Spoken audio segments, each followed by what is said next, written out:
Hello, everybody, and welcome back to your favorite film podcast, The Average Film Enjoyer. We are your hosts, Trey and Evan, and we are happy to welcome back our friend Jagger today. He's coming back as a co-host. We're going to have 3 hosts on this podcast again. Yeah, it's awesome. We're glad to be here with you guys today. We got a great episode ahead of us.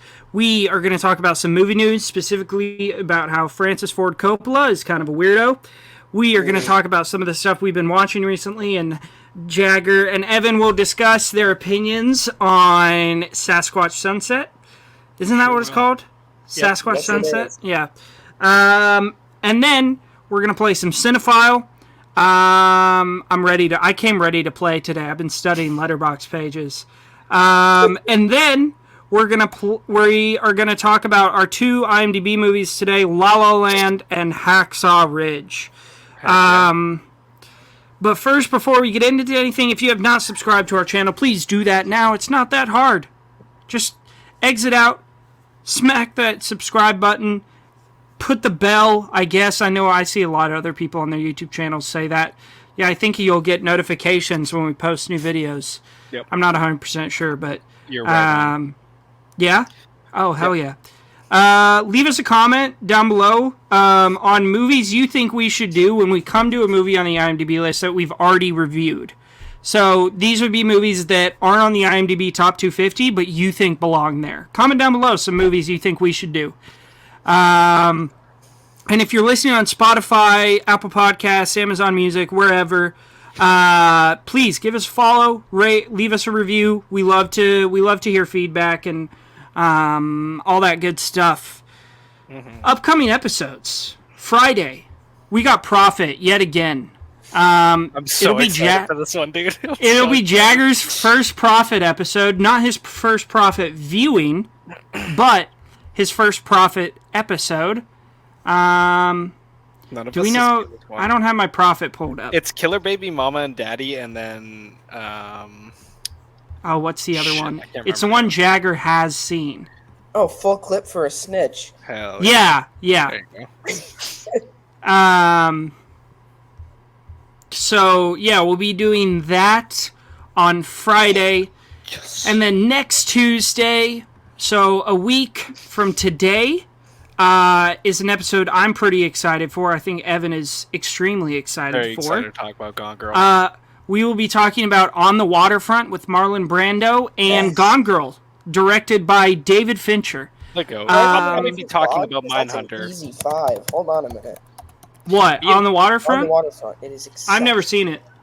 Me and Trey were discussing before this episode about a little wager, and I told him he should watch Dark, and he'd say, I'll watch Dark if you watch Mindhunter. So, yeah. I'll be watching Mindhunter, so look forward to... I'll try and bust it out before next Tuesday. Oh, trust me, you will. That show is so bingeable. It's ridiculous. Dude, we have absolute peak the Tuesday after that. Yeah, and then that next Friday, it'll be our final Prophet episode. Until July. So, well, it won't be our final one, because we got Princess of the Trap House coming out in August, which we'll do a review for. I think there's one coming in July, too. Well, we're not going to do that, because I'm done. I'll do it. Evan can review it in the watch list section. Yeah, absolutely. But our final episode of Prophet will be 10 kilos in the trunk, full clip for a snitch, and street crimes unit. So the one on Friday is going to be Keisha Takes the Block, Killer Baby Mama, and Killer Baby Daddy. So full clip for a snitch will be in the final one. Okay. Yeah. I gotta tell you some hype shit. They posted Street Crimes Unit because that just came out like a week or two ago, and I said I'll be watching it tomorrow, and they liked my comment. Who did? 856. Yeah, 856. Oh, dude, the Prophet. The Prophet. He speaks. Yeah. Yeah, but we'll be reviewing those, and then what was the Tuesday after that? And that Friday episode, we will drop a survey so you guys can vote for the next director deep dive. Yep. I'm going to just say this. My brother-in-law really wants David Fincher to happen. So if you guys could do that, I wouldn't be opposed to a David Fincher It means we have to watch watch through. Alien 3, though. That's fine. We got Alien, what's it called, coming out in August. Romulus. There you go. Oh my Nice. god. I we would get have to never talk pulled about that. Fight Club. Okay.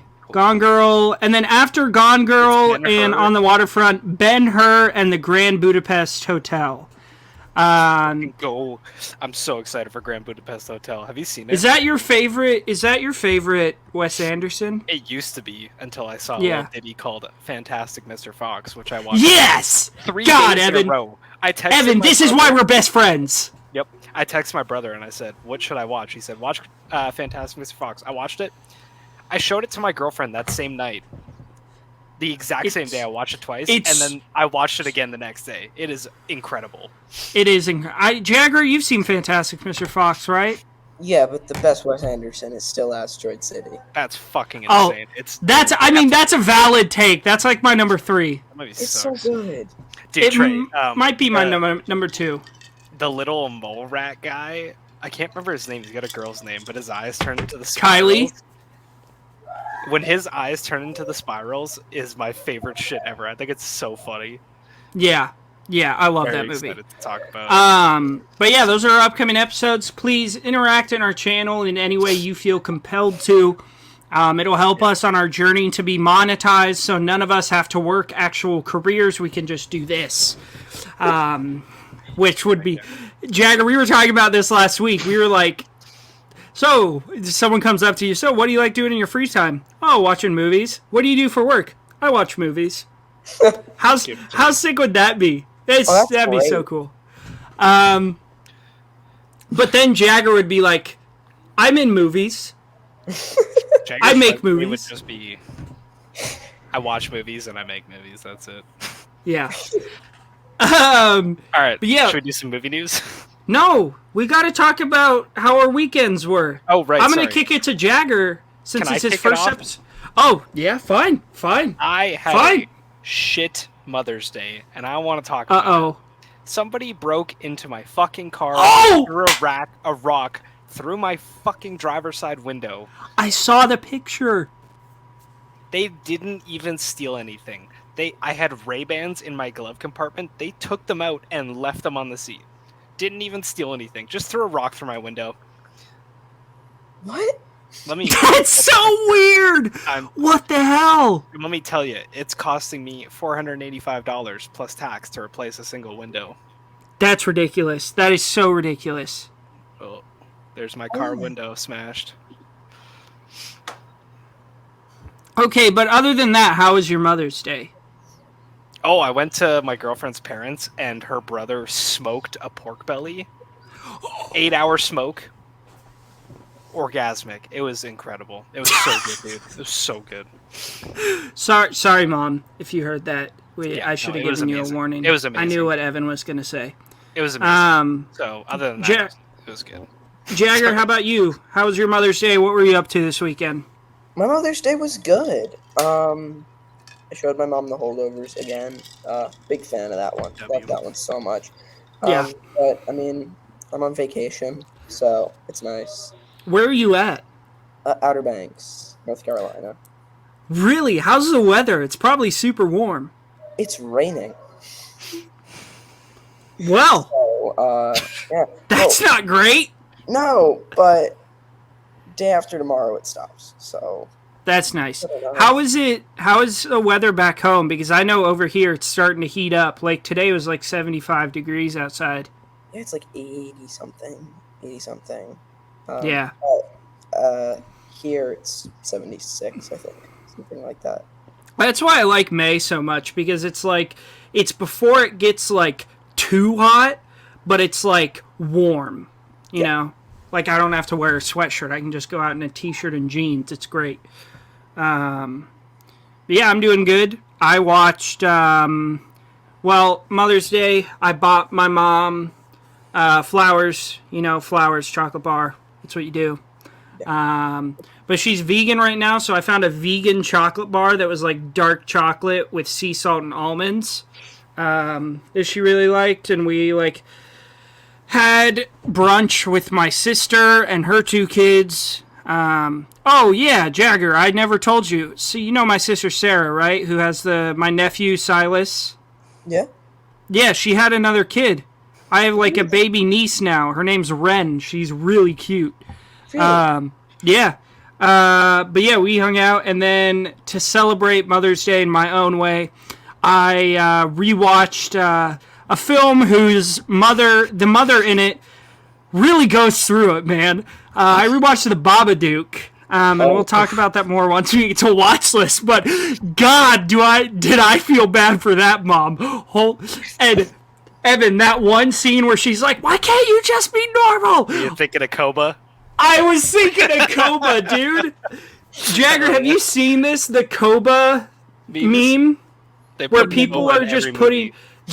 Have you seen the Planet of the Apes movies? I can't remember if you have or not. I haven't. I should, though. I was going to send you them, but... They're so good. Well, there's this character. He's kind of the antagonist in the second one. His name is Koba. I'll send you the Babadook one. And the meme is people are just inserting him into every movie ever. There, it's really good. The fellas one, Jagger. Go look at that. God, dude, it's so funny. Hell yeah, dude. Oh my lord. You should send him the Insidious one. That one's peak. I'll send you a few. But yeah. Other than that, I'm doing pretty good.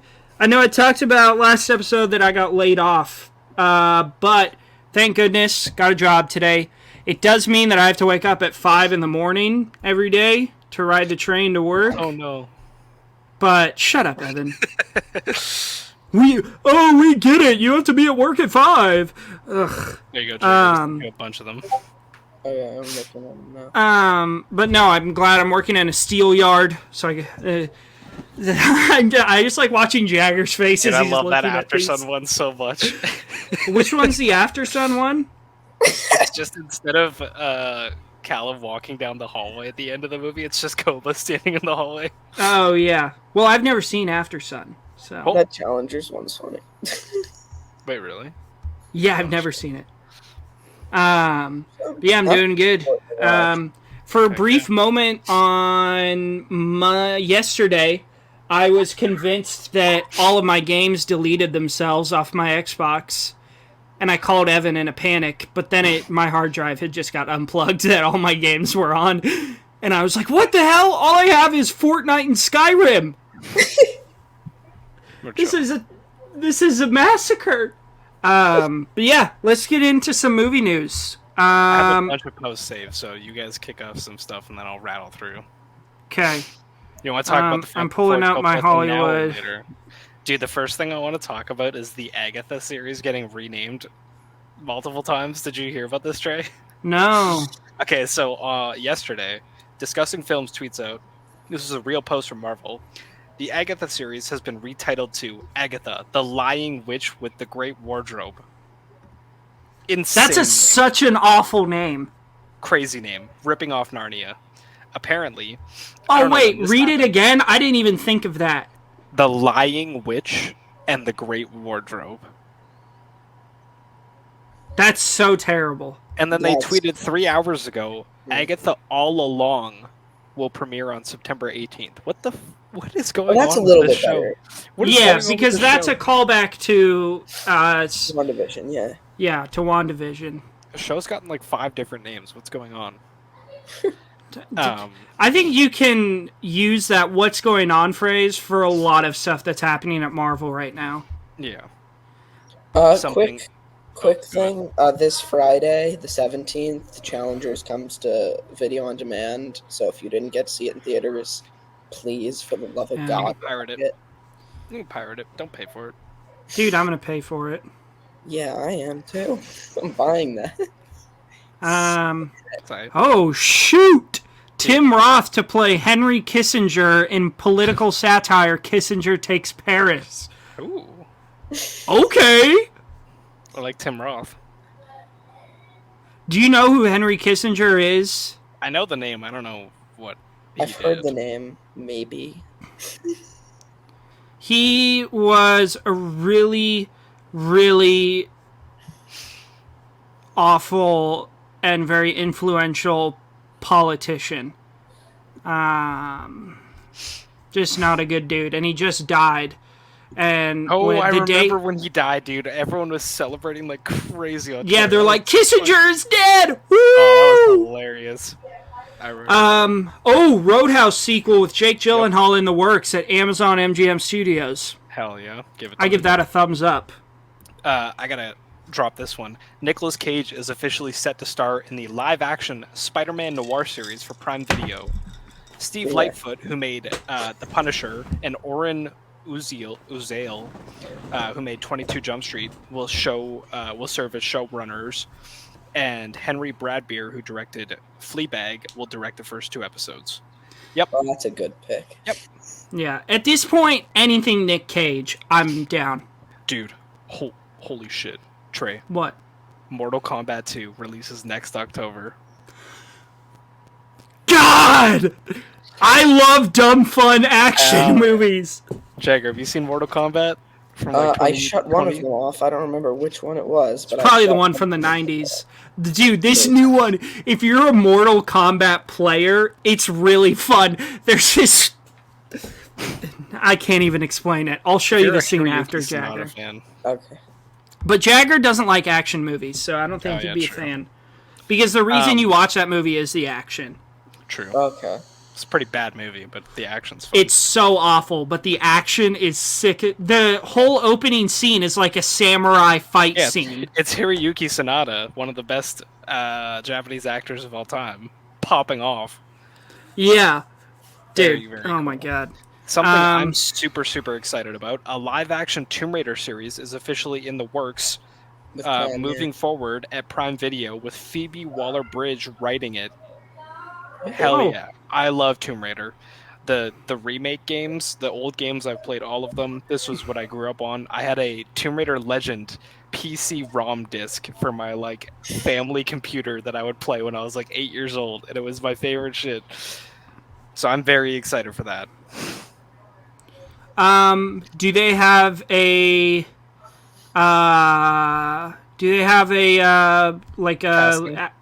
casting yet? Not yet.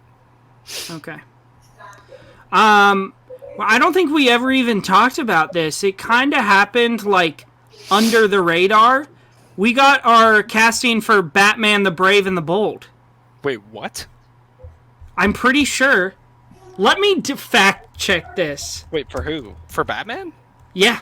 No. There's no way. That would have been big news.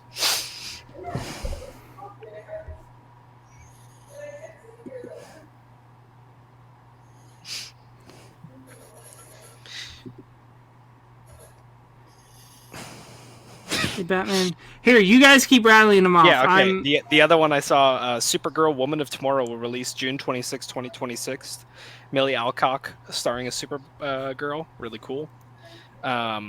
One that I am very excited for, that I don't know if Jagger will, but it sounds fun. Gerard Butler talks to star in the Empire State Building action thriller, Empire State. The film follows a firefighter and a tactical officer who must put their personal troubles aside to rescue the hostages and save the Empire State Building. Hell yeah, that sounds really fun. That's some Olympus Has Fallen type shit. That sounds fun. There's a Legally Blonde prequel series in the works. Why? Oh, it's gonna be just like that Grease show that came out in the 80s. I love Legally Blonde, but we'll see. Yeah. This made me laugh really, really hard. Chris Pratt says that Super Mario Bros. 2 will help the Nintendo Cinematic Universe to be created. Chris Pratt, I hate you a little more every single day. I used to love you so much. The Zelda movie's being directed by the person who directed the new Planet of the Apes movie. Yeah. So there's hope. I'm skeptical on the Zelda movie because for 2 reasons. One, he was comparing it was when Mario came out, and Zelda is not like a happy game. Those stories are pretty dark, so I don't want a fluffy Zelda movie. And the second one is they did IGN interviewed him at the premiere of Kingdom. They were like, "What's your favorite Zelda game?" And he didn't answer. So I don't know if it's because he was scared to admit what it was, or if he's never actually played a Zelda game in his life. But we'll see. As promising as I'd hoped. I haven't seen Kingdom of the Planet of the Apes yet, but I'm excited to go watch it. God, I was duped. Wait, it's not true. What was the headline you saw, though? What was the cast? I saw someone posting a TikTok that was like, James Gunn basically just announced on his Twitter that Jensen Ackles is the next Batman. And I was like, let's go! But it was incorrect. I've been tricked. God, I'm heartbroken. But that does mean we may get Alan Ritchson as Batman. That would be sick. What a monster of a human. Jagger, I know you're not a huge superhero guy, but like Batman, it's Batman. I mean, it's Batman. Yeah. Who would you like to see be the next Batman? I mean, I really like the way Robert Pattinson took it. Yeah. And I love the idea of Barry Keoghan playing the Joker. I think that sounds amazing. I'm just trying to think current actors and who could be a good Batman. It's gonna have different vibes from the Batman, though. For sure. Yeah, it's Batman Brave and the Bold. I know some of the rumors are Jensen Ackles, Alan Ritchson, Michael Fassbender is rumored, Richard Madden, who I think might be an okay Batman. Not amazing, but... I was talking to my brother, who is a huge comic book nerd like you, Trey. I said, is The Brave and the Bold a real comic book, or is that a news story? And he goes, let me tell you something. And he was giving me a rundown of the whole Brave and the Bold story. And he's like, oh yeah, it's him and Robin tearing shit up, pop it off. Yeah, it's awesome. Especially since it's Damian Wayne. Yeah, which is awesome. Robin, and he's like his mom is Talia al Ghul, and his dad is Bruce Wayne, and his grandpa is Ra's al Ghul. Oh, it's so cool. Yep. It's so cool. I saw a meme of someone on Twitter putting Nathan Fielder in different movies. A Nathan Fielder Batman. That's what I want to see. That's what I want to see. God, that'd be so funny. That's crazy. I don't have any more for movie news. Should we talk about Francis Ford Coppola? First off, let's talk about the trailer. Did you guys watch the trailer for Megalopolis? Yeah. I have not yet. I am not. Okay, me and Jagger will talk about it. Go watch it, Trey, while we talk. Right now? Yeah, watch it right now. It looks sick as hell. Okay. Dude, Jagger, so I was sitting in my car this morning, because I get to work at like 4:30, right? Okay. And I was watching it on my phone with no sound, and I was like, holy shit, these visuals are insane. Like, yeah. I can't believe how good it looks, and the cast is stacked, the set pieces look insane, it looks so grand and just vast, which is super cool and exciting. And then I rewatched it when I went inside with sound on, and the voiceover with Lawrence Fishburne, dude, it looks so good. All right, here's what I think. All right. Yeah. I think Lawrence Fishburne I love. I love Lawrence Fishburne. Yeah. I think him being in anything automatically makes me sort of excited for it. But I believe, hot take or not, I believe Adam Driver is maybe the most overrated actor in Hollywood right now. And hold on! I just paused the trailer to come back and tell you why you're wrong, Jagger. Adam Driver is top. I wouldn't say S tier actor working 5, right honestly. now. Top 10, maybe. No, I'd say top 15 is a safe place. Dude, top 15 male actors working right now. If you and I will die on that away, he has not given a bad performance in a long time. That is true. I like Ferrari. I haven't seen Ferrari yet. I like Ferrari. I give Ferrari 4.5. I liked it. I think Ferrari's better than Thief. I don't think Thief's that good. Whoa. Thief's a nice little low 4-star. My Michael Mann ranking is kind of crazy. Oh no, but I mean I'm excited for it. I do think that there's a chance it's good. I'm a But lot less confident after all of the comments came out today. yeah, I just feel a little bit. Yeah, because one of the things that made me really worried is, I mean, yeah, the visuals in the trailer are sick. You can't deny that. Yeah, And then they said every single VFX artist either quit or was fired by the end of the filming. They were supposed to use the volume, and they were he's using the trying to plane for a recreate while. what he accidentally did on Apocalypse Now. Yeah, Uh, like we've said this time and time again. The volume should not be touched by anybody other than Greg Fraser. That is his shit. So Francis Ford Coppola tries to use it, says, screw it, this isn't working, and goes back to green screens. So who knows? Maybe he put all the cool visuals in the trailer. If all the VFX artists are quitting, this is like Beyond the Spider-Verse type thing where they're getting treated like shit. That doesn't bode well. The movie is having a very hard time finding distribution. It found it in a bunch of European countries. because didn't everyone say this script is awful and then he had to make it himself? I thought I read that somewhere that no one wanted the script, so he had to make it off his own money and he sold it Vineyard. Well, so he did self-finance it, and it's a $120 million movie. And I just want to pull up. Okay, so I've got just a little bullet point thing I'm going to go through. I just finished the trailer, by the way. Yeah. What do you think? I think it looks really cool. I was getting big time Watchmen vibes. Yeah, it looks really cool. Like, the visuals are sick. Somehow it simultaneously feels like it's from the 1930s, but also is futuristic, and that's how I felt watching Watchmen. Dude, the Watchmen vibes are definitely there for the city. Oh, itself. 1000%. Jagger, you need to watch Watchmen, dude. Oh my god. So good. It's so good.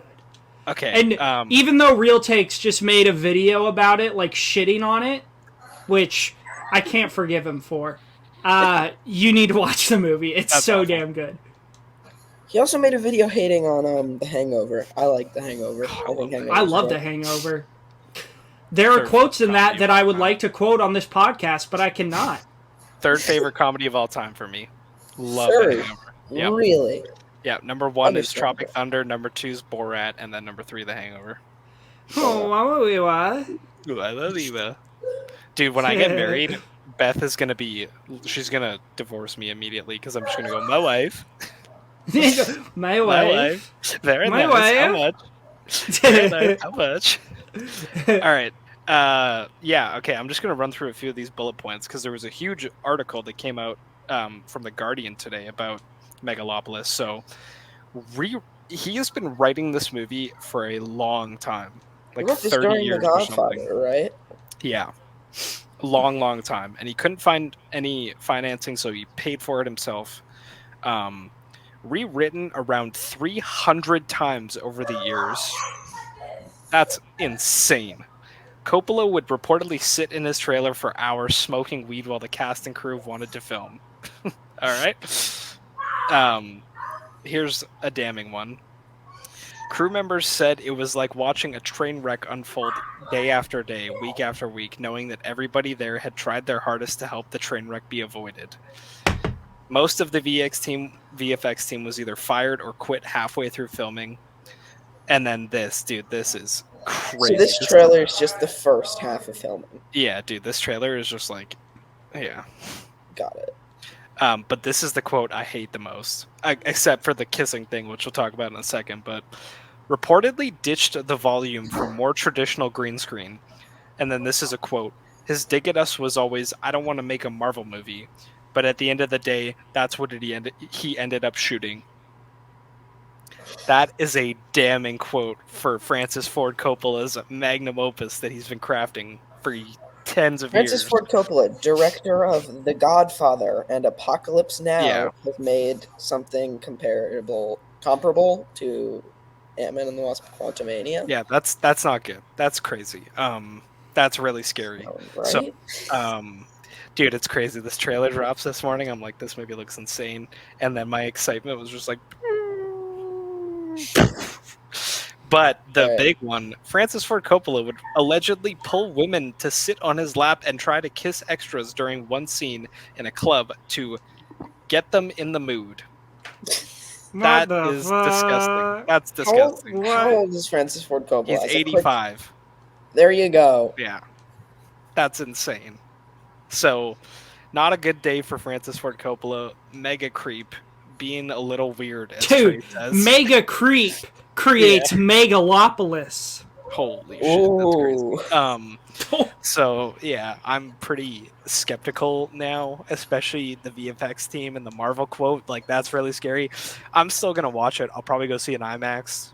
Yep. Just to see those scenes in the trailer, because those look cool. So this I'm movie is very, going to very be curious to a- see the runtime of this movie. I'm super curious to see how long this movie is. I think they You know, said it'd be it's 2 ins- hours. Oh, You know, it'd be really? insane if it dropped and it was like 80 minutes. Just like, They what cut were you everything. doing for 40 years? We cut everything after everyone quit. So everything Wow. else. 2 we just hours and had to 13 minutes.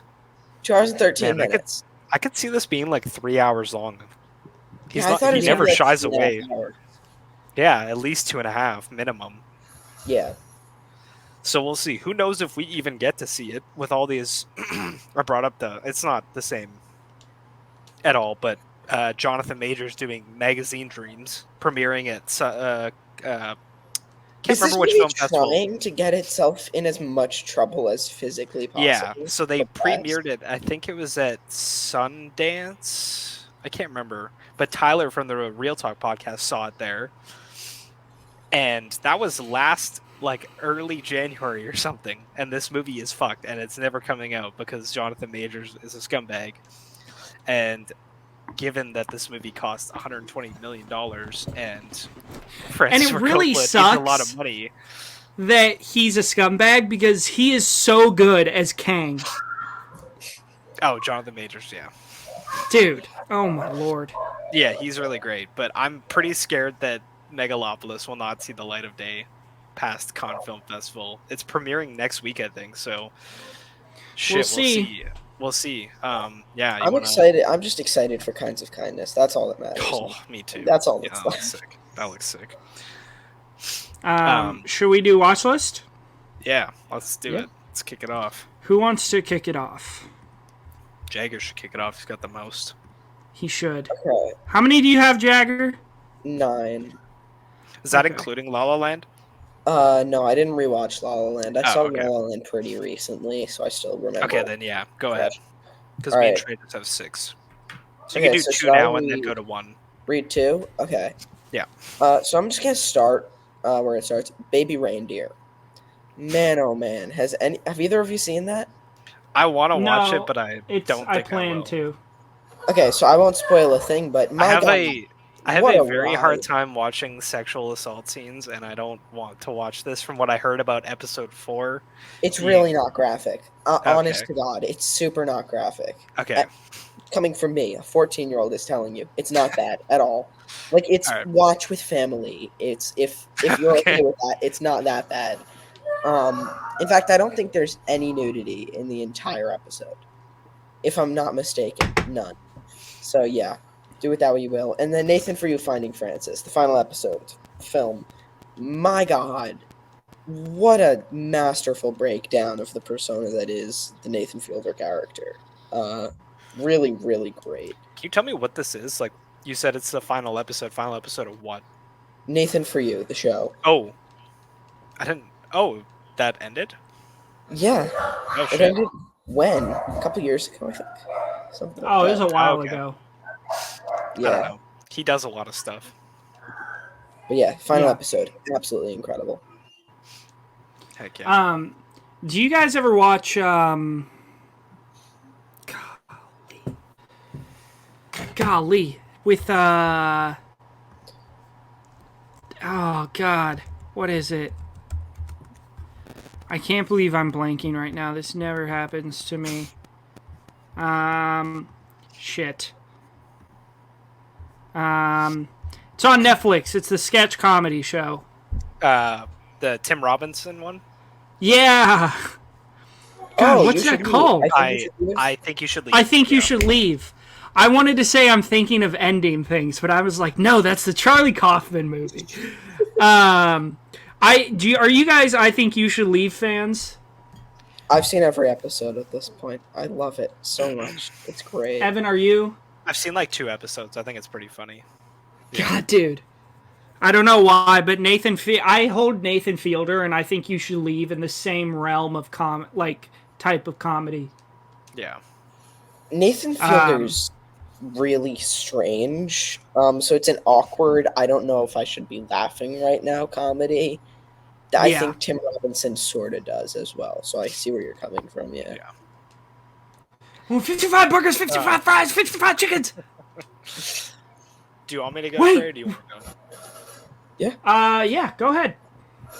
Yeah, so I watched La La Land and Hacksaw Ridge back to back. We'll talk about those later. Then I picked up the Man with No Name trilogy at Sunrise Records, which is like a movie and music shop here. And I got the full trilogy for $20 on Blu-ray, and I watched A Fistful of Dollars for the first time. Oh, you watched it? Holy peak. That movie is awesome. What a blast, dude. Just a cool time. Really, 90 minutes in and out. It's really fun. The score is insane. Holy shit, the score is so good. Ennio Morricone, did he do that score? No. He did the Good, Bad, and the Ugly. Yeah, he did the Good, Bad, and the Ugly. The most famous score of all time? Yeah. Wow, wow, wow.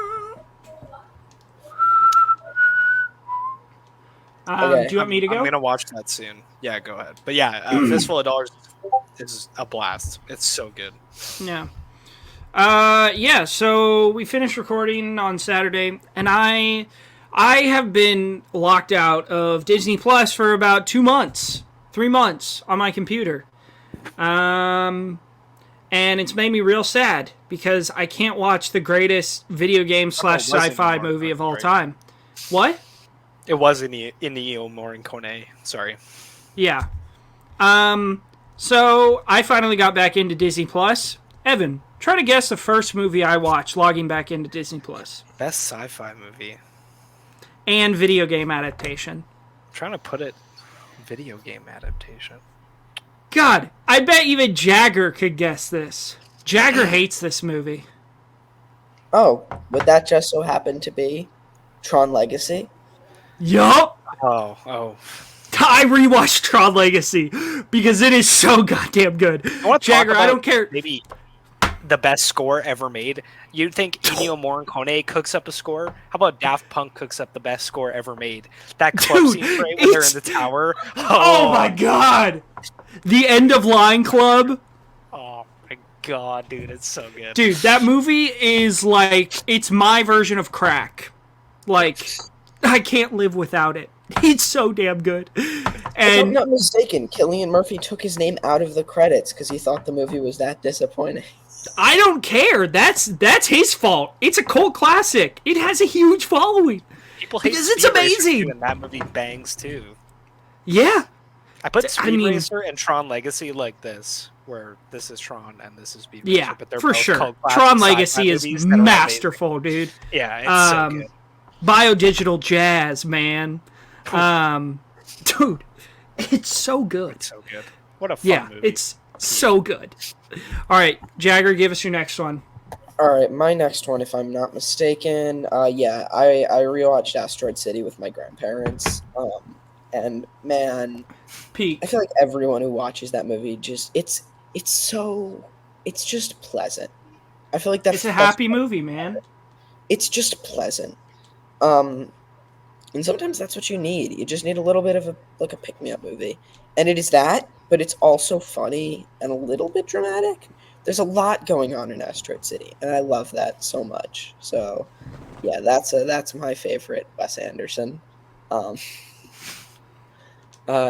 Big fan. And then what'd you watch after that?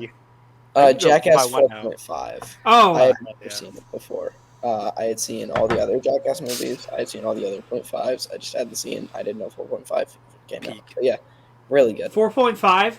Oh, did they show the one that they cut from the movie where Zach they put sushi in all of Zach's Okay, so yep. Evan, have you watched 4.5? Yeah, I've seen it. So Zach, for you listeners at home who haven't watched it, Zach is this. He's a big fat dude. Like they always have at least one or two big fat dudes on set. It was Preston, but now it's Zach or both of them. I don't know if Preston is still there. But they put like sashimi, like raw fish, like sushi fish, in all of his rolls and like crevices and everything, and then wrapped him in saran wrap, and then made him run around in the hot sun for like a half hour, and then they ate the I've never thrown up for a movie, and Jagger, you know some of the stuff I've watched is like gory and gross and messed up. I threw up. I was like, You threw up? I threw up. I couldn't handle it because especially when Steve-O, no hands, eats the piece of fish out of his ass crack. Yeah, I was nauseous. I was nauseous. I threw up. I was like, and then just blah. It was not good. Sasquatch Sunset made me want to throw up. Yeah, fair. Wait, what'd you say, Jagger? Haven't you seen Midnight Meat Train? That movie looks great. It is really good. That's why I won. That's why I won the Bradley Cooper Cinephile last week. I was like, "Oh, Midnight Meat Train." Yeah, that movie is gnarly, dude. Oh my lord. It looks so good, though. It's all right. I gave it a higher score than other people because I loved the gore. But yeah, I mean, it's an okay movie. Okay, I guess Jagger. So Evan, I watched Stop Making Sense. Yeah, Stop Making Sense. Very good concert movie. Very good concert movie. I don't like the talking heads. It's one of the better concert movies I've seen. I really enjoyed the style and the presentation. A24 did a great job, and re-releasing it. I know they didn't make it, but have you seen? Do you like Depeche Mode? No, I don't like that kind of music. Fair enough. I don't like that, pop. 80s pop, all that stuff. It's not my what? shit. Talking Heads is not pop music. Rock No, music. but Depeche Mode is a bit more poppy. That's true. That's fair. But just that era of music is not big for me. I'm, I love 80s music. I like the 90s and on. Yeah, I respect it a lot. It's a fantastic concert film, really cool, very well made, but I just don't really like the Talking Heads. My favorite memory of the Talking Heads is playing Psycho Killer on Rock Band 2 when I was like 7 years old in my basement. What a banger, dude. Yeah. But yeah, I'm glad I watched it. I might check it out again. My brother went to the we did a whole IMAX, episode on that. Oh, really? We did. Yeah, My brother went David to the Byrne IMAX release of it, and they live streamed from TIFF an interview with Spike Lee. Really? Which is pretty cool. He was like the whatever you call him. Oh yeah, he likes. He officiated the interview. Yeah, he did something with American Utopia. He directed the recording of it or something. Yeah, I'm glad I watched it. Yeah. Next one for me. I think let's go now.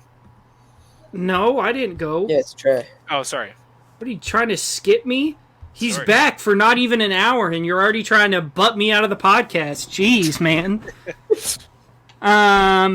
No, I watched the HBO documentary, There's Something Wrong with Aunt Diane, about Diane Schuler. It's like one of those like true crime ones about this lady who crashed a car and killed 8 people, including herself. It's kind of sad, but it was also very interesting and very good. Yeah, I mean, check it out. I don't want to talk about it at all, but I don't want to like spoil anything. Yeah. Yeah. I'll check it out. So, yeah, nothing more to say on that. It was a good documentary. All right. So am I doing 2 again? Just one. Okay. Yeah. I also watched Stop Making Sense. My 4K collector's edition that I had pre-ordered 3 months ago came in. Um, yeah, love that movie. I think it's perfect as a film technically. The cinematography has a weird style to it that I enjoy thoroughly. Um, and the music is, in my opinion, some of the best music out there. The best renditions of great songs. So yeah, we've talked Jagger, about I played the album for my dad this week. his thoughts. He loved it. I mean, he already loves the Talking Heads. Yeah. But yeah, he loved it. He thought it was great. If you don't like the Talking Heads music, You won't like it. it's just the music with good visuals. Yeah. Love the 4K rendition. Absolutely beautiful. Treat to look at. Back to you, Evan. Heck yeah. I watched Turtles All the Way Down, which is a new John Green adaptation. I loved it. 4 stars. It's about Really? a girl with extreme OCD and her friend kind of investigating this mystery about this guy's dad who disappears. That's not a huge part of it, but it's more just like a really, really intimate and very real look at a person extremely struggling with OCD. I loved it. I thought it was really, really good. The performances were good. The score was the soundtrack was good. Cinematography was decent. I thought it was great. Yeah, I really liked it. I watched. I would recommend it. Yeah, it's on Crave here, so it's probably on Max where you guys live. Yeah, really good. Cool. I high-fived my girlfriend when they name dropped the title, by the way. Really. Dude, we love a good name drop. Dude, the title name drop was fucking awesome. Yeah. I know I've told Jagger this story, but Evan, did I tell you the story of when me and Ben watched Francis Ha? No. But I'm expecting it to be awesome because that's maybe the best name drop ever. God, so I really enjoyed it. Ben, this is only Ben from the Real Talk Discord.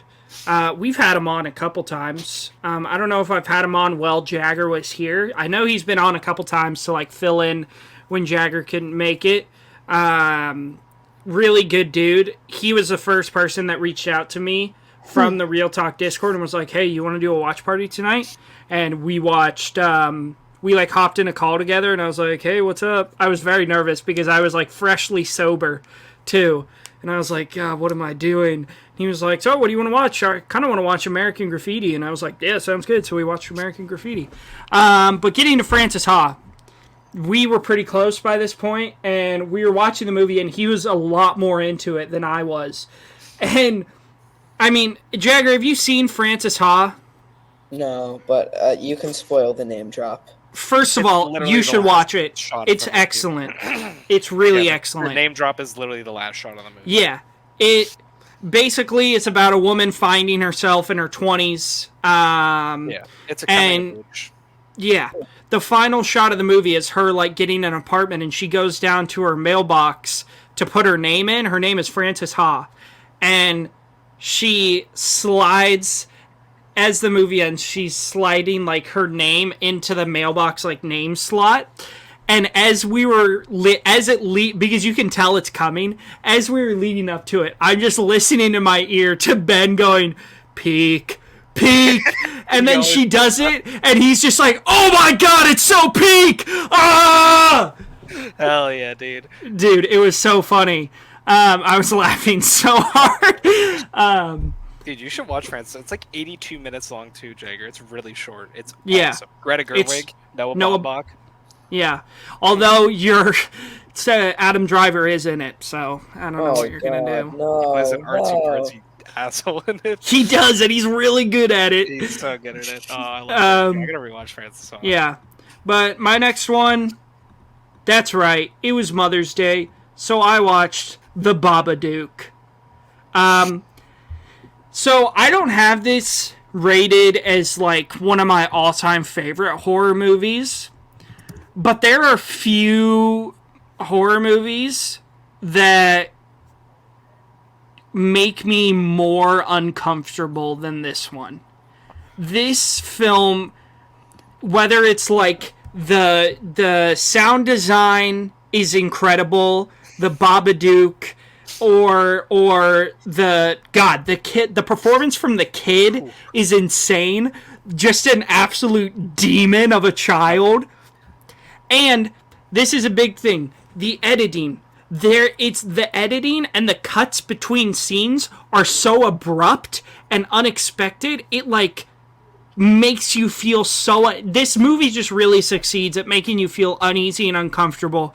Yeah. And the Babadook is scary as hell. Whenever it's like Babadook, you're just like, God, we're so screwed. We're so screwed, dude. Yeah. It's so sick. When the Babadook came out, me and my brother saw it at this old retro theater, and yeah, he loved it. We saw it like 3 times in theaters.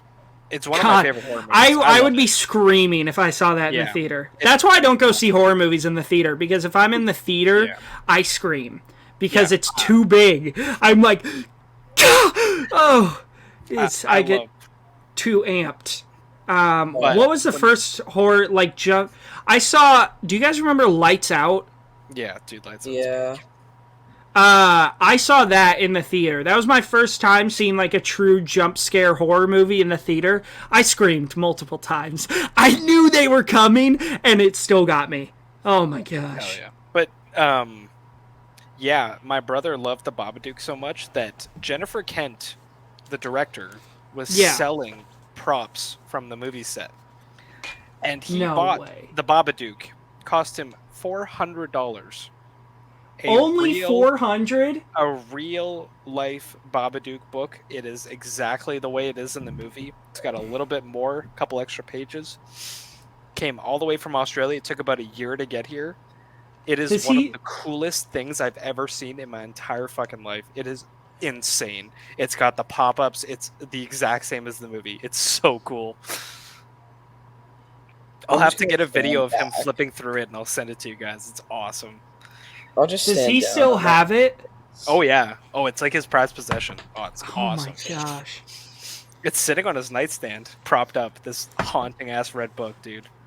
That is I so showed cool. it to a bunch of my friends, and one of them is like an outdoorsy type guy, and when he doesn't like horror movies, he's very scared of them. And after we watched it, he told me he sat in his truck for 45 minutes with a machete in his hand, just like cooling down. I was like, all right. Dude, that's the sign of a good horror movie. When, like, even after you watch it, you're, like, on edge. Yeah. I want to talk about one scene in particular, and it is something that will never fail to scare me. Wait. Before we do this, Jagger, have you seen The Babadook? Yes. It's not big spoilers. Okay. Do you not like it? But I give it half a star. Oh.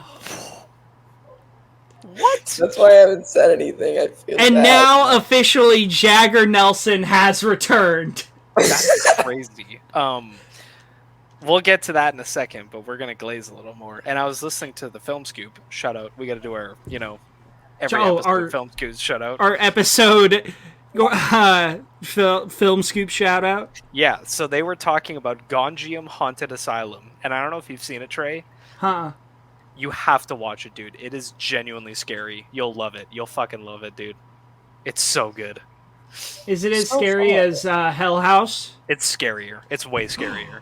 Cash said that it is one of the 3 movies on the planet that scares him. He said Sinister, Hereditary, and now he's added Gonjiam Haunted Asylum to the list, the small list of movies that actually scare him. It's awesome. Dude, I only have 2, so should I watch it?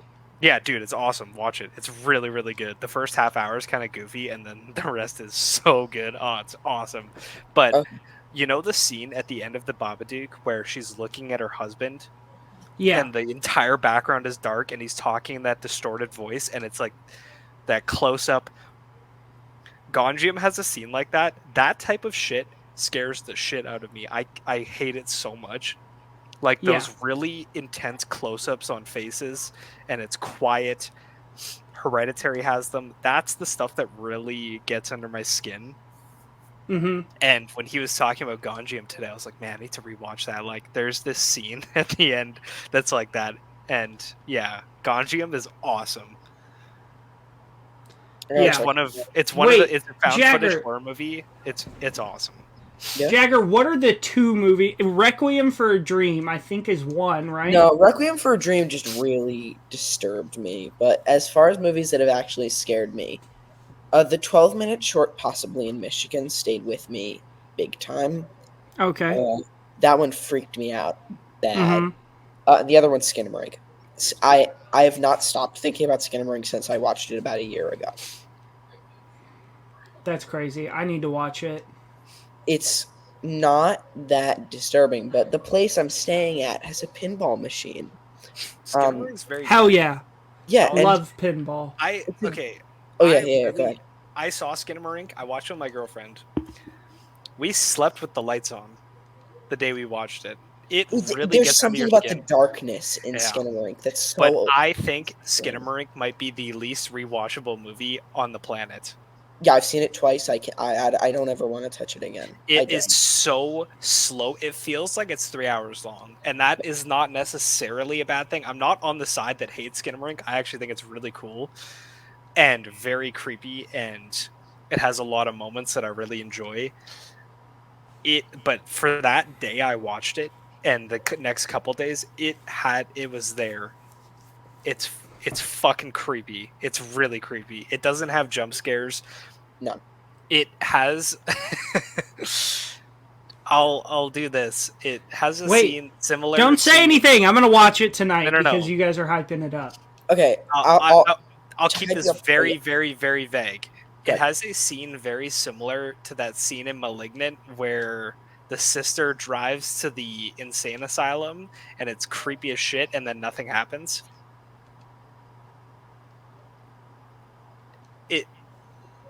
Yeah, it's kind of like that. You know what I'm talking about, Jagger? The scene with the bed, yes. It builds, and then there's no jump scare. There's no jump scare. I'll tell you something to hype you up, and then I'll get to the pinball story. There is a on my second watch of Skinamarink, there has been no movie where I've cried of happiness in movies, and I've cried of sadness in movies. Skinamarink is the only movie that has ever made me genuinely cry in complete fear and dread. On a second watch, knowing what the end of the movie was, genuine dread and wanting to shut it off. But I was showing it to someone, so I couldn't just shut it off. Yeah. God forbid that movie ever came on again. I couldn't watch it again. It really freaked me out way more than anything. But there's a sound effect that they use in Skinamarink that plays over and over throughout the movie. Because not a spoiler or anything, there's a TV that plays the same cartoon over and over and over. There sure is. And there's a sound effect on that television that played every time you lose in the pinball machine, and I could not put my finger on what the sound effect was, but it made me very uneasy, and I couldn't remember what it was. So then I had to put it in a sound thing on my computer and play it back over and over. It's the sound effect from the movie, and the sound effect alone has put itself in a place in my head that brings dread. The movie is that deeply unsettling. And I'm able to say that I hate having expectations for movies. And I had high expectations for that one going into it because of the praise. Yeah. The praise side Very of it. divisive movie. Yeah. I understand the half stars and I understand the 5 stars. Yeah. But Trey, go into it with the expectations we've set for you. I guarantee it won't let you. Okay. I can tell you the way that you watch horror movies where your laptop's right on your chest, you got your headphones in, lights off. Yeah. I can tell you there's only 3 movies that have ever genuinely scared me, not really during it, but after, where I was like, nope. And that is the Poughkeepsie tapes. Shut up, Evan. It's so good, but it's so terrifying. Scene from that movie. What? God, what is that? What? I was up on Twitter talking about a scene from that movie. Not going to get into it now. God, what is that? Oh yeah, it's probably very inappropriate and very disturbing. Is there a piece of tape over a girl's mouth? No. What I read was something about an 8 or 9-year-old or something. Yeah, dude. There's some fucked up shit in that movie. My Dude. girlfriend watched it together, and we both fell asleep watching it. Oh, man. That's not a good look. The movie sucks. It's so... Shut up, Evan. Sorry, Trey. But yeah, Poughkeepsie Tapes, Host, the Rob Savage movie, Really? and Paranormal Activity 3. W. Paranormal Activity 3? Dude, Trey, the 3, Hail dude. Mary scene 3 is the one where they're young. Yeah. The two girls are young. It is so scary. The Oh Bloody my Mary Lord. scene in Gets Paranormal dragged out of Activity the 3 scared the shit out of me. It's so scary. I love that movie. I love Paranormal Activity. I love that universe. It's so fun. I think if I had to give a top 3, Insidious, the first time I saw it, not now, but the first time I saw it, I didn't sleep for a couple days. It scared the shit out of me. Yeah. The Conjuring definitely really scared me. I was 12 or 13, I think. My brother took me to go see The Woman in Black. It scared the shit out of me. It doesn't scare me now, but it scared the absolute shit out of me. And one that I need to shut out. We need to speed run the rest of these. We're coming up on an we're hour, still on dude. the Babadook? Yeah. The dinner table scene in the Texas Chainsaw Massacre. Oh Scary my shit. god. Okay, my turn. I watched for a few. No, it's Jagger's turn because I just went. Oh yeah, I'll make it very quick. Thief. My dad loves Michael Mann's movies, and we were deciding we were gonna watch The Coffee Table, that movie that just came out. I've heard good things about it and bad things. We were gonna watch that, but then he was like, I've never seen Thief, the Michael Mann movie. We can hold off Coffee Table till another day, because Thief was on YouTube, so we decided to watch it. I loved it so much. It's really, really good. Super great cinematography. Really interesting. Highly, highly recommend it. What did your dad think? He loved it. I think he gave it a 4 or 4.5, somewhere in there. I gave it a 4.5. Loved it. Nice, Evan. Yeah, I watched For a Few Dollars More today. Also, Thief is overrated. Holy shit, For a Few Dollars More is fucking awesome. This movie is about two bounty hunters that both really want to take down this very, very ruthless gang of bandits, and they're kind of at odds with each other because they both want the bounty money. It is insanely entertaining. The score is crazy. Clint Eastwood is a stone cold badass in this. Oh, I loved it, dude. I loved it so much. I cannot wait to watch Good and Bad and the Ugly tomorrow. You haven't seen it? No, I've never seen it. My grandpa showed that movie to me when I was 8 years old. This is quickly becoming like one of my favorite trilogies of all time. I absolutely loved For a Few Dollars More. It's so fun. So, yeah, peak 4.5. Totally fair. My next one after the Babadook. Hacksaw Ridge. Oh, rewatched probably the greatest miniseries of all time, Haunting of Hill House. Okay, well, you guys glaze. I'm gonna grab some water really quick.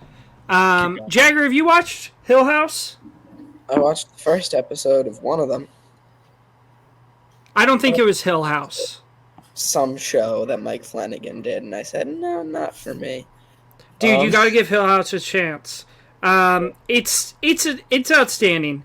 Wait, what's the new one that he did? The Fall of the House of Usher. That's it, yeah. That was the one I watched. Dude, give Hill House a chance. Just trust me. Mike Flanagan has this insane skill to like scare you, but also give you the most human and beautiful like character development, and really like, I know we've talked about that before, how we love when a horror movie not only can scare us, but can also have really great character development and a really good story. And that's the way I feel about Haunting of Hill House. It is just so excellent. I'm like 3/4 of the way through Neon Genesis Evangelion right now, which is the first anime I've ever watched. Yeah. And I typically really don't like anime, but if you're talking about something with a deep level of humanity, there's something really, really like down to earth about it. Yeah. What about Ghibli? Do you like Ghibli? I do like Ghibli, but I don't really consider it anime. I think there's a lot of qualities to an anime that it doesn't have. I think it's sort of its own area. I mean, I think anime is just Japanese animation movies, and I guess. I don't know. If you like Ghibli, then you like anime. I guess, yeah.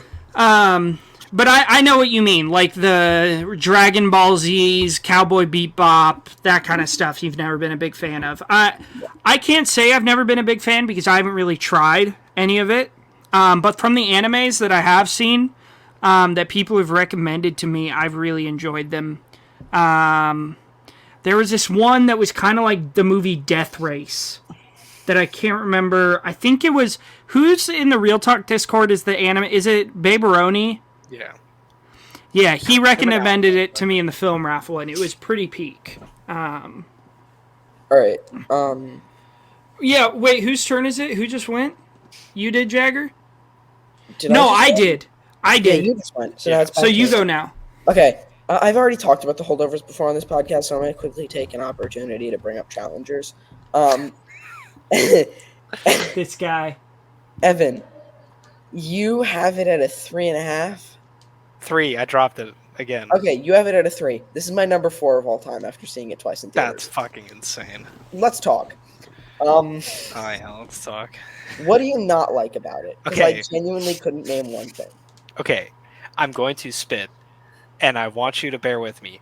When I say that, okay, the characters are unlikable in this movie, that is not a negative. I don't think that unlikable characters means a bad movie at all. There's this movie with Kate Blanchett called I Care a Lot. She is one of the biggest bitches I've ever seen. No, that's what's her face from Gone Girl. Oh, right. Was it one from Saltburn? What's her name? Yes. God, why can't I think of her name? Pulling it up.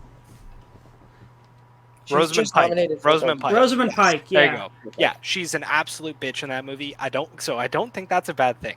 Are I you think the saying Challengers doesn't give you anything to these characters besides Zendaya's character loves tennis to the point where she only cares about that.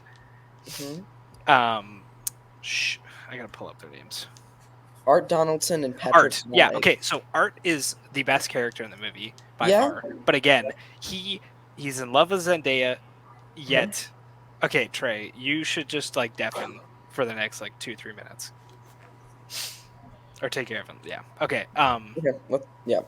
So Art, Give me a thumbs up when I can put Yeah, it yeah. back in. Okay.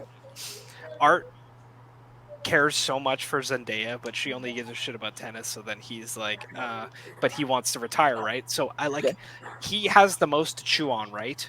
And then, so I appreciate his character. He's definitely my favorite character, and I think he's the most interesting. And Patrick Smythe, yeah. Patrick, right? Yeah, I think his character, like, yeah, he's the star tennis player. He's poor now. He's definitely better than Art, but that's like, I think the scene at the beginning is funny where, you know, he's like, oh, I'll let you win, and then they meet Zendaya, and she's like, oh, I'll give my phone number to whoever wins, and then he's like, oh, what about the bet? Like, he's clearly way better. Like, there's no stakes really in the tennis matches at that point. And I think the whole Patrick fucks Zendaya purely to make Art care about tennis kind of ridiculous to the point where it's like, it's so over the top. And this is not a serious movie. It's really not. This movie is super melodramatic, and I don't think that's a bad thing. Like, May December super melodramatic too, and like I appreciate it, and I think it's a very, very entertaining movie, but I just don't care that much. I really don't, because I think that only one of the characters is interesting enough to care about, because Zendaya, she's a phenomenal actress, but like, what's her name? Something,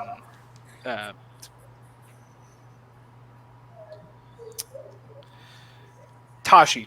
Like, Tashi is, you know, this famous person. She got injured, like, yeah, and she only cares about tennis. Like, that's it. She just felt this like kind of surface level area where I didn't have enough to chew on. Where it's like, oh yeah, she loves tennis so much that's the only thing she cares about in her relationships. That's cool.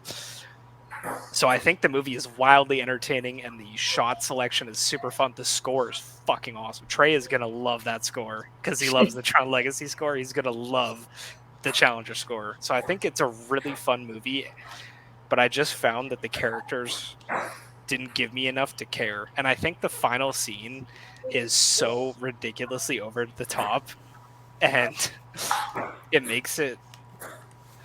I don't know what you think. Like, they make it pretty clear to me that Art won the final. Yeah, Patrick drops the racket. Yeah. Like you can see him drop Yeah. it. So, like, and again, it's weird because it's not like a huge tennis game. It's like a challengers match for $7,000. Like, Yeah. it's purely to get Art back into playing tennis, which is cool. But I just found that the motivations felt kind of shallow. So have you read my review? No. Start. Okay. So I made a TikTok reading it, but it took me 9 minutes to read the whole thing, so I'm not gonna do that now. It's like, I don't know, 12 long paragraphs. To sort of summarize it, I have a couple of boxes that I like to be hit when I watch a movie. Which is why I absolutely love movies like Sasquatch Sunset, Love Lies Bleeding, and hate movies like Oppenheimer, Paranormal Activity. Love Lies Bleeding was so good, dude. So good. So when it comes to the things that I love, Challengers really just perfects all of it. So I saw Challengers for the first time in theaters at a 10 o'clock IMAX showing. And if I go to a 10, or no, it wasn't 10 o'clock, 10:30 p.m. IMAX showing of a 2-hour, 15-minute movie, Yeah. you're getting out of that theater past midnight. Yeah. But because of trailers, movie probably starts at 11. You're getting out of that theater 1 o'clock. Yep. I don't think I've ever been so invested in a movie in my life to a Can I point. come back? Not yet. You're probably. Oh, you want to talk a bit more? Okay. Give us one more minute, Trey. Yeah, one. So I think that the fact that the movie was able to keep me that invested at that hour says something. But then after it was over, I think it was like a week before it came to my really local theater that I didn't even have to drive to. It's like a walking distance theater. I think about that movie every single hour of every single day. Shot selection, score, the way the movie pans out, I really love. I like the characters. I don't know what you're talking about. I think that the characters are super, they're easy to connect to from the get-go. From that first match that you're introduced to, you immediately feel something, whether it's good, bad, or practically nothing at all. There's something there that makes you want to keep watching how the movie unfolds. I think that there's really something to be recognized about that. Understanding reading scripts, because I do it sort of for a living, oftentimes I get scripts that are really bland. And this was a script that was blacklisted for a long time because no one really wanted to make it. And I don't think anyone could have done it better than Luca Guadagnino. There's all kinds of weird undertones to his movies that I think that this movie really needed. So I respect the ever-loving Christ out of this movie. I think it's one of the most enjoyable movies, and I put this in my review, and this is a hot take, understand it. I think this is one of the most entertaining movies of the last 50 years. Of all of the movies that I've seen, which is over 1,000 now on Letterboxd alone, I think that this is one of the most easily entertaining I've seen in a long time. Incredibly paced, incredibly made. It is really well paced for an over 2-hour movie. It goes by quick.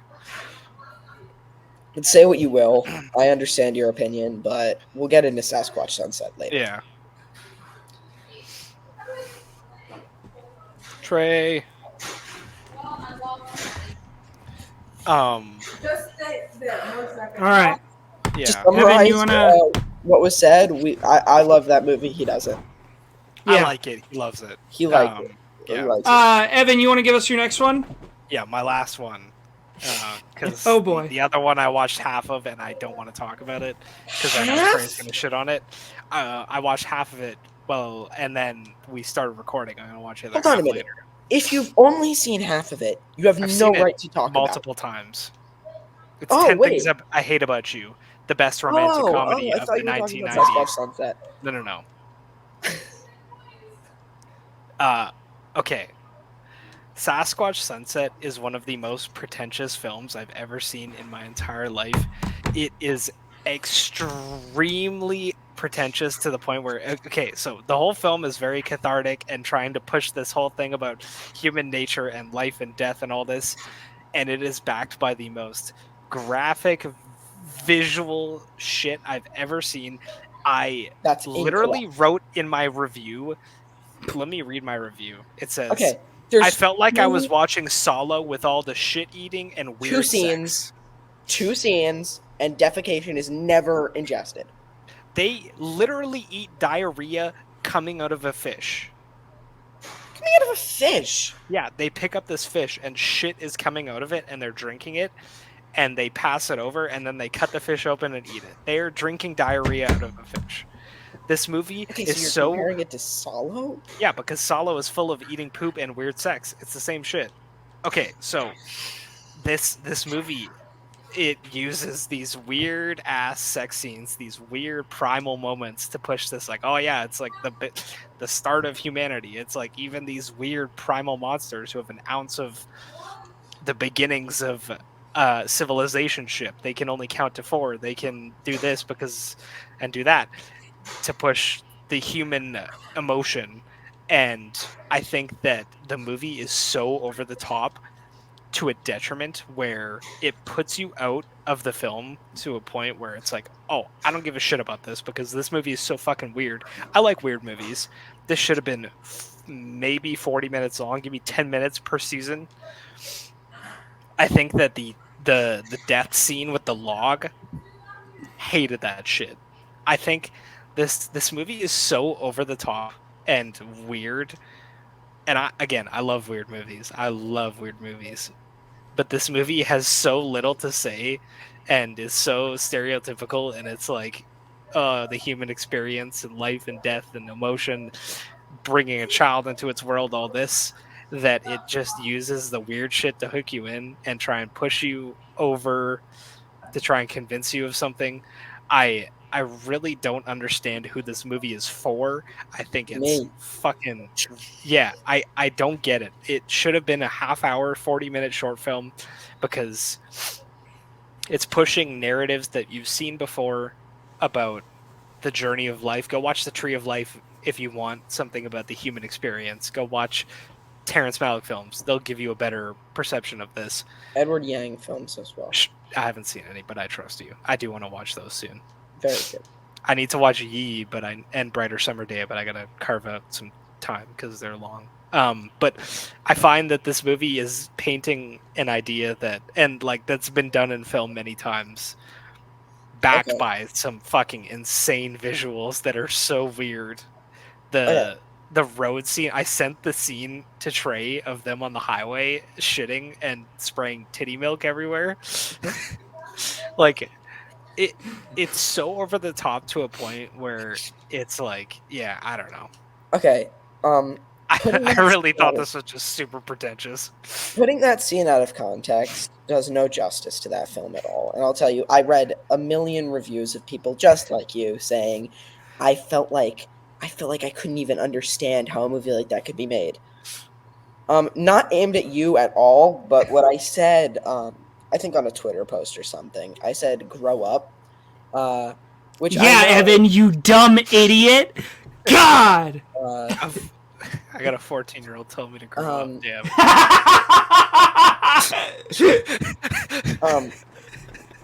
Sorry.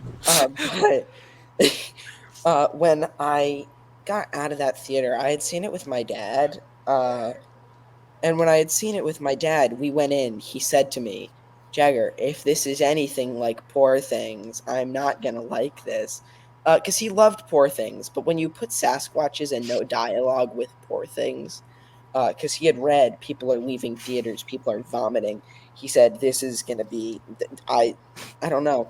And when we sat down, he said, God, what are you making me do? So we both went in sort of with the expectation that this is going to be gross. But I had seen The Curse, the show directed by the Zellner brothers. And I think that that's one of the most brilliant shows I've seen in my entire life. I think the artistry of it's great. If you hated Sasquatch Sunset, don't touch it. It's very, very similar in the way that it pans out. That's Benny Safdie, Emma Stone, and Nathan Fielder. Great cast. Really great show. But I went into it sort of knowing what I was going into. But then after it was over, to not spoil any of the movie in between, I think that it is incredible. And after we left, we were sitting in the car because we were silent on the way to the car. He said, first of all, that was not disgusting at all, because I didn't think it was. I think that all of the scenes in the movie sort of needed to be there. I think that they added a complete sense of this. You know how everyone complained with the whale? Like, look at this. This is disgusting. To try and make it look like, since he's obese, he's disgusting. I think to bring the level of humanity that the final parts of the movie bring, this sort of beautiful emotion that I think that off of sort of body language and movies alone without dialogue, the fact they were able to convey it, I find incredibly beautiful. But the fact that they mixed that with the really completely oblivious, sort of vulgar mentality that the beginning brings you. Also, saying that there's a lot of weird sex in this movie is incorrect. I mean, in the first half, there's a lot. Yeah, but I wouldn't say weird sex is really anything. Okay, well, as someone who likes Sasquatches go at it doggy style, it's kind of weird. Again, really quick, Poor Things does the human experience so much better than this movie does. I agree with you on that, but I would say that to put this movie down for having moments of sexuality when National Geographic does as well, I think that there's sort of something to that. I think that everything in this movie is entirely necessary in order to bring you what it does as a final product. I also think that, I mean, the visuals are great from a technical standpoint. It's great, but I'm not here to talk film. I'm here to talk exclusively Sasquatch Sunset right now. And I think that as a movie, it's great. As a sort of cautionary tale, it works well enough. It's sufficient. And I think that as an artistry piece, it feels almost like a painting come to life. Whereas, I believe that an artist in and of themselves would be able to say, this film says what it wants to say in a way that's incredibly polarizing and divisive. Great art typically is. I think the polarization of it is really what drives it a good deal. And I think that it's very, very important that this movie did what it did, said what it had to say, brought what it brought, was directed by the people it was directed by, starred who it starred. I mean, Ari Aster was a producer on this, clear as day that he was some part of this. But I think that for what this movie is, I think it's absolutely extraordinary. I think it's an art piece like we haven't been given in some time, meaning that a movie like this has not existed since realistically, I don't know, the 80s in what it is, because Pasolini got killed for making a movie that was somewhat disgusting. Like you said, Solo, he got assassinated for that movie's existence. God, that movie sucks. It's so boring. It's people that put movies like this down that are the reason we don't get movies this experimental. Yeah, Solo doesn't need to exist. That movie fucking sucks. I think the title of this episode is just going to be Jagger shits on Evan for 10 minutes. No. Shall we... Do you guys have more to watch this? I can't remember the loop. Yeah, it's my turn. I'll finish up mine, and then Jagger can finish up his. Yeah. Okay, moving on from Sasquatch pissing and shitting. I rewatched one of my all-time favorite movies, and it is a movie that is very close to my heart. I rewatched Field of Dreams. At its core, this is a movie about how baseball bonds a father and a son.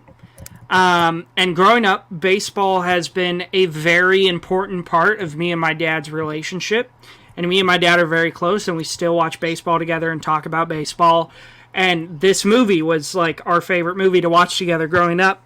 And so this movie just holds a very special place in my heart. And real quickly, since you guys just yapped about Challengers and Sasquatch Sunset, I'm going to read this monologue from Field of Dreams because I want to. And if you can, try to imagine that I'm saying all of this in the voice of James Earl Jones, a.k.a. Darth Vader.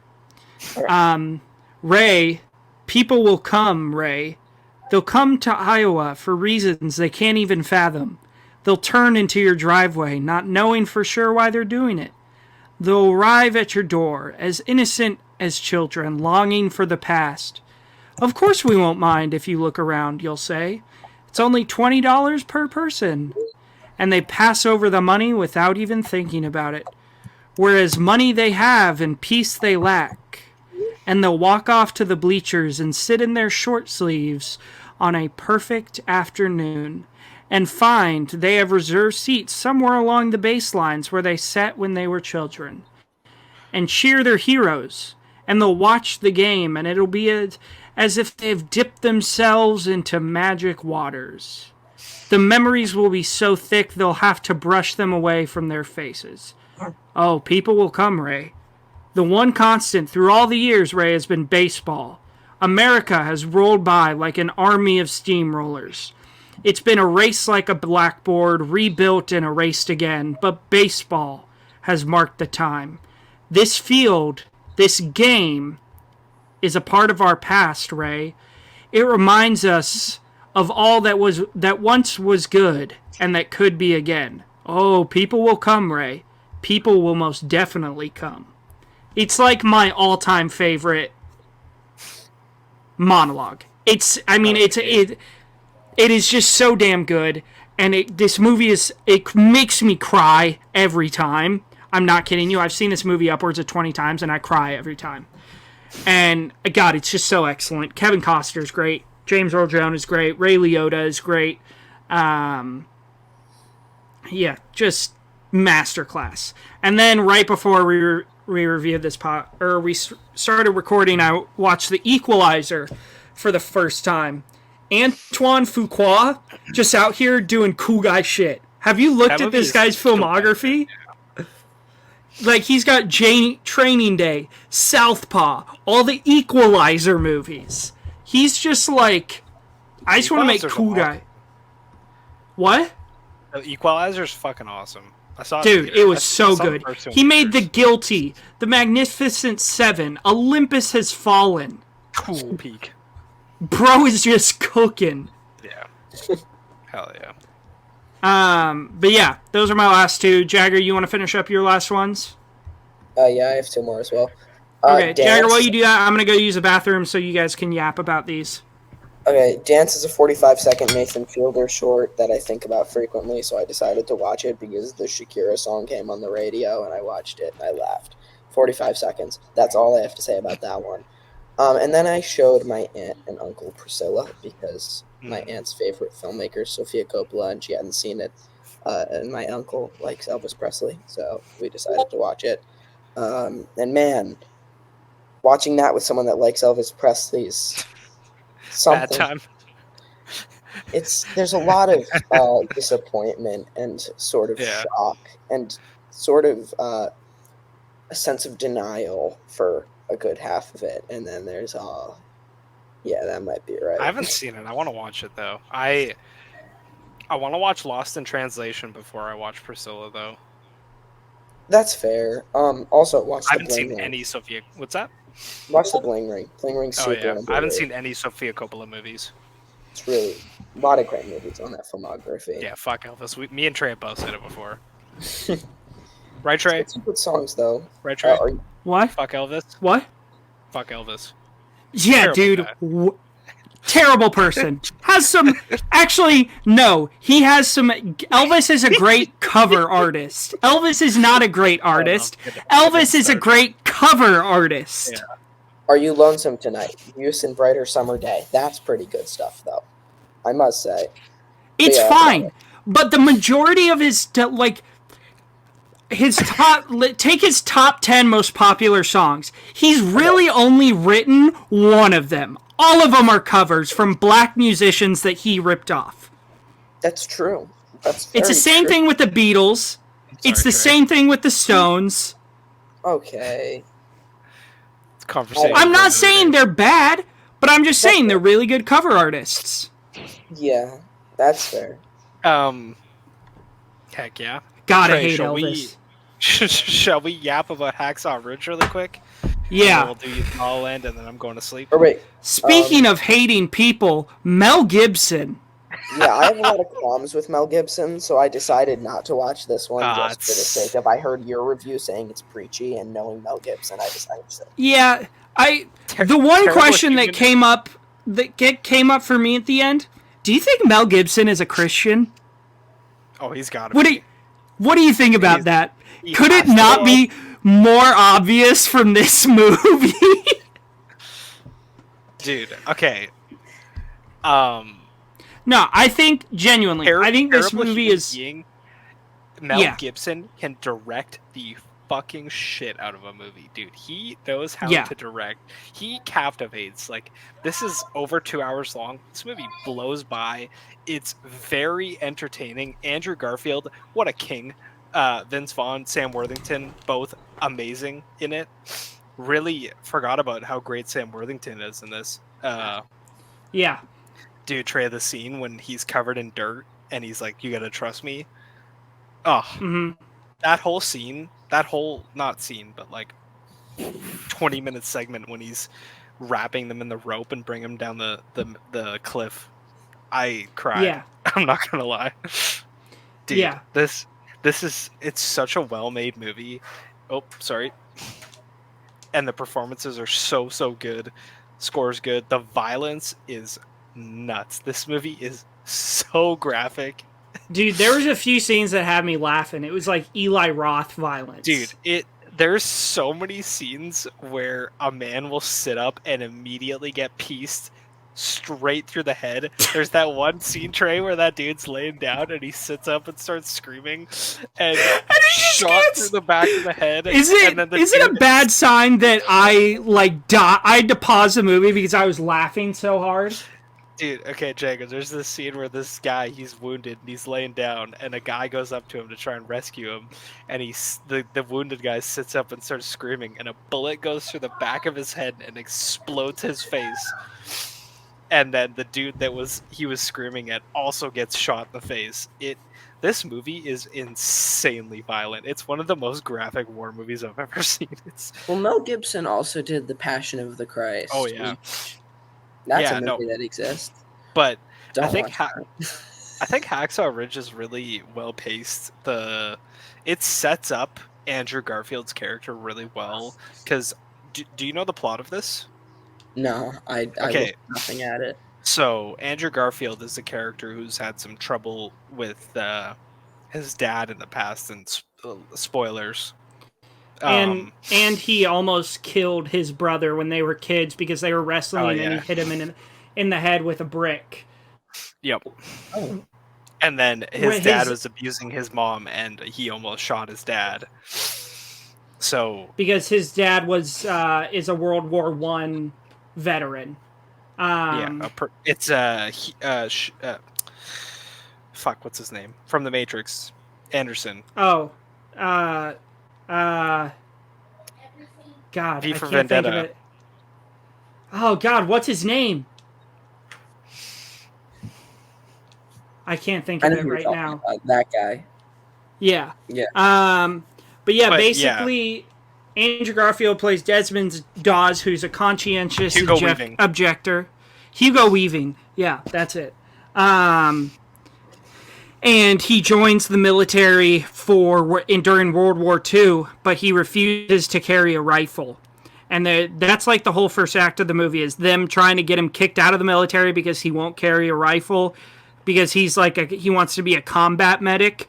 And then the second half of the movie is him going into combat at Hacksaw Ridge where everybody retreated, but because it was basically like they walked up to this ridge and they had to climb, and then once they hit, it was just like no man's land, and all these Japanese soldiers like guarding it, waiting for them to come up. And so everybody retreated, but he stayed up there, and I think he, by himself, without a weapon, saved 79 wounded soldiers. 72? He survived. He didn't die in the war. No, he didn't. He saved 72 wounded soldiers while he was the only one up there. It's pretty crazy. It's awesome. Dude, the scene tray where he goes, I reckon if we can't see them, they can't see us. And then he just sprints out. I was like, let's fucking go, dude. I was getting so hyped. Yeah. Because I saw this in theaters and I haven't seen it since then. It's been a long time. And he's so good in this. The scene where there's a scene where he gets injured, Jagger, and he's getting carried out on a stretcher because a bunch of the Japanese are like surrendering, and then they pull out grenades and start throwing them, and he's kicking them away and swatting them, and one blows up and he hurts his arm, and he's laying on the stretcher and he goes, I need my Bible.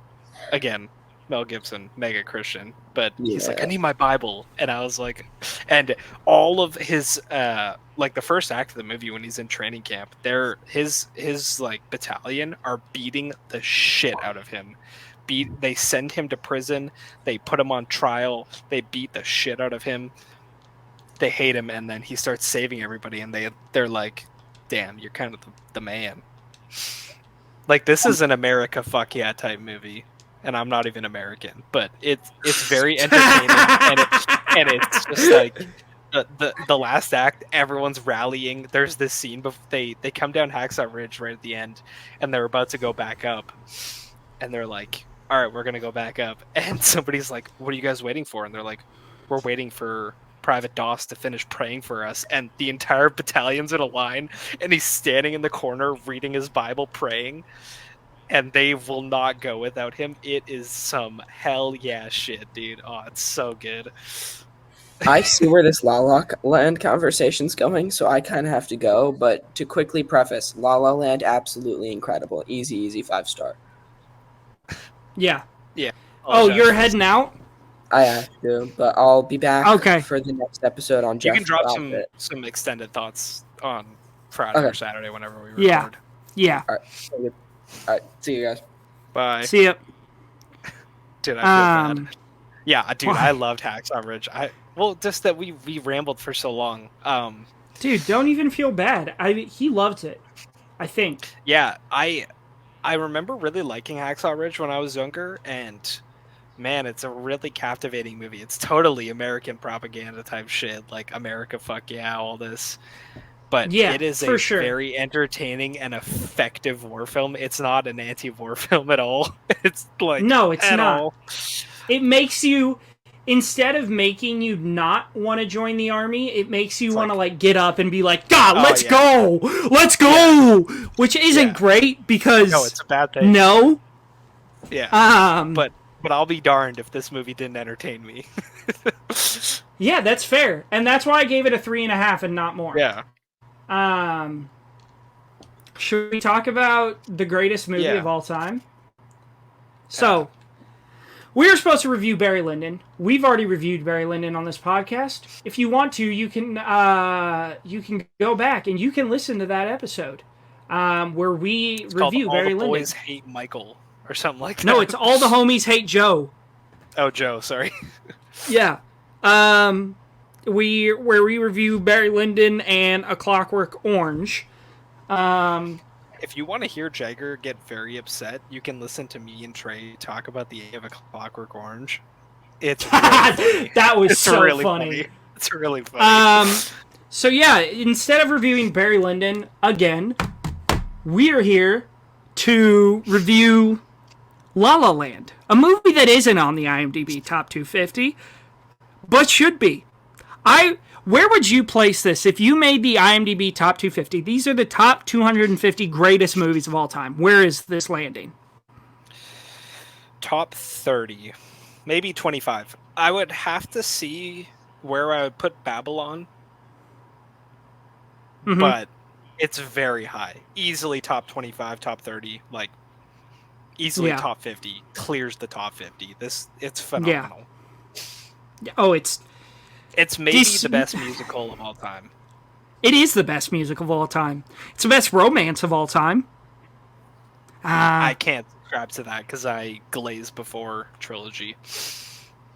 Yeah, and Her. I love Her. Oh yeah, Her's great. That is a movie that makes me cry like a bitch, dude. Yeah. Like straight like crocodile tears, just sobbing. Yeah, I would have to like.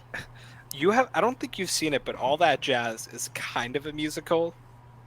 Yeah. And do you think the ending of La La Land is peak? All That Jazz is the best. I think it's perfect. All That Jazz is the best ending of all time. I think La La Land ending is top 5 endings of all time. I would agree with that, but All That Jazz has because guess what? This is real life. It doesn't always work out, you know? No. And that's why the ending is so good. Because it gives you that little taste of like, oh, what could have been? Yeah. You know? Like Sebastian had shown up to Mia's play. What if with her to what if? But then it reminds you like, hey, that's not how it always works out. You know? This movie is just so damn perfect. There's a lot of parts that are cool. Everything about this movie is very, very intentional. Damien Chazelle, like down to the minute details. Like me and Sebastian's theme is played so much in the background during this movie in so many different styles of music. Like the scene where she's in the bar or she's in the restaurant with Greg, who crazy scene, by the way, where she just gets up and leaves this guy, whose brother is being a total douche. Hating on movie theaters. I guarantee you that's a joke that, like, Damien Chazelle put in there for all the film bros to really drive home the hate of Greg's brother. Where he's like, movie theaters are so dirty. I don't even like going to them anymore. But that scene, she starts listening to the music, and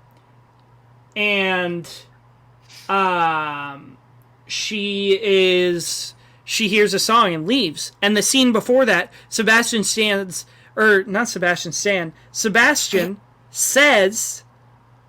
Mia, you just gotta listen to the music. And then she does, and they go fall in love. I mean, this movie's perfect. Notice how there's little to no musical numbers after their relationship starts going downhill. Yeah, I was about to say the first 45 minutes has some of my favorite musical numbers of all time. Yeah, the opening scene is incredible. Dude, we gotta talk about the opening for a sec. A single take on an LA highway, fucking insane. Dude, Damien Chazelle is just him. The choreography is insane. You got dudes doing parkour. You got the homies riding BMX bikes and skateboards off car windshields. The scene is entertaining and funny, and then it cuts immediately, like 10 minutes later, into I'm forgetting the name, but the song with her and her roommates. Yeah. Someone in the Crowd.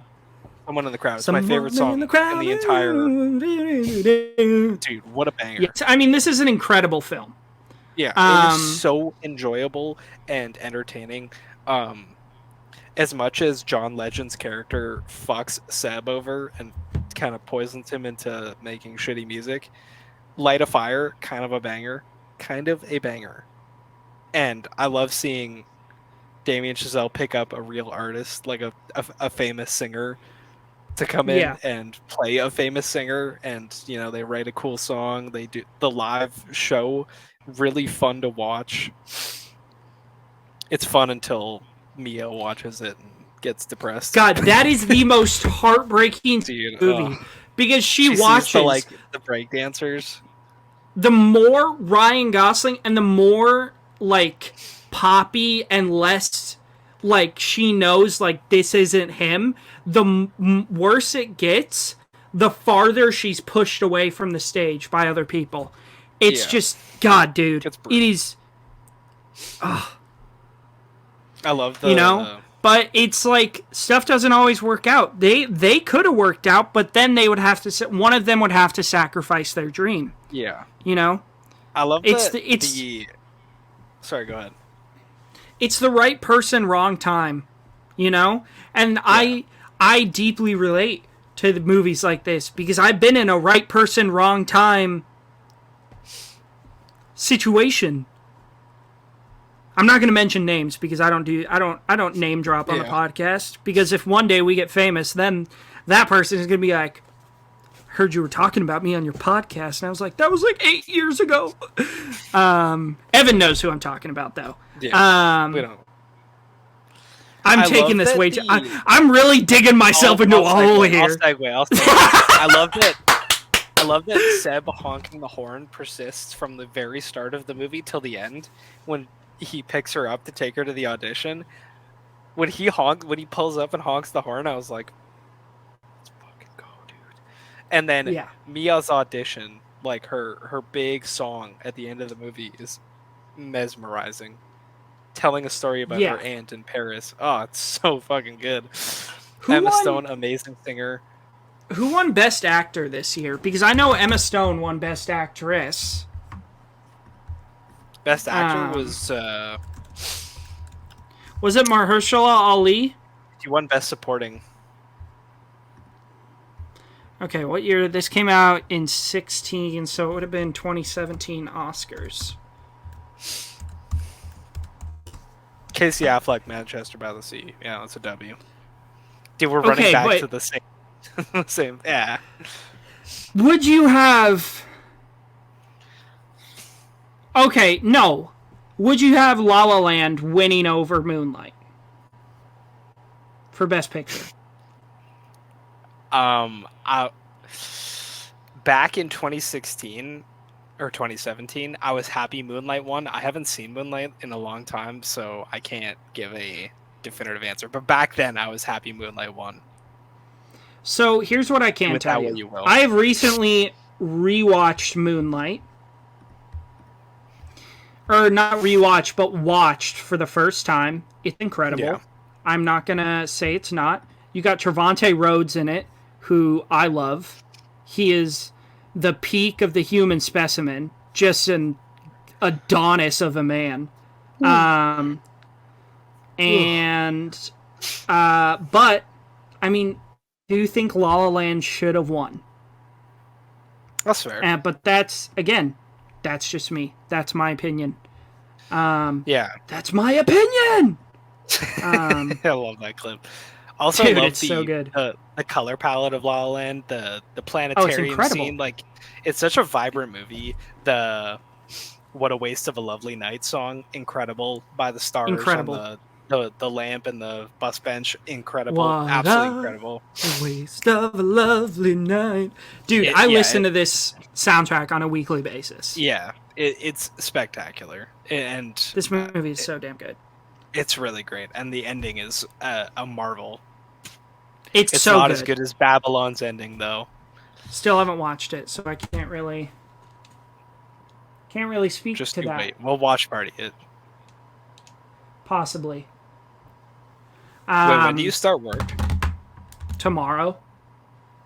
What time are you off work? I get off at like 4. Okay, maybe. We'll watch it soon. Maybe this weekend. Yeah. Heck yeah. Yeah. La La Land's phenomenal. It's absolutely phenomenal. It's incredible. That's our episode for today. Yeah. Sorry we ranted. We just loved having Jagger back. The fellas have returned. If you want to hear Jagger's first impressions of Jeff Prophet live on air, come back on Friday. We'll be talking about the horror double feature to end all horror double features: Killer Baby Mama and Killer Baby Daddy. Hell yeah, man.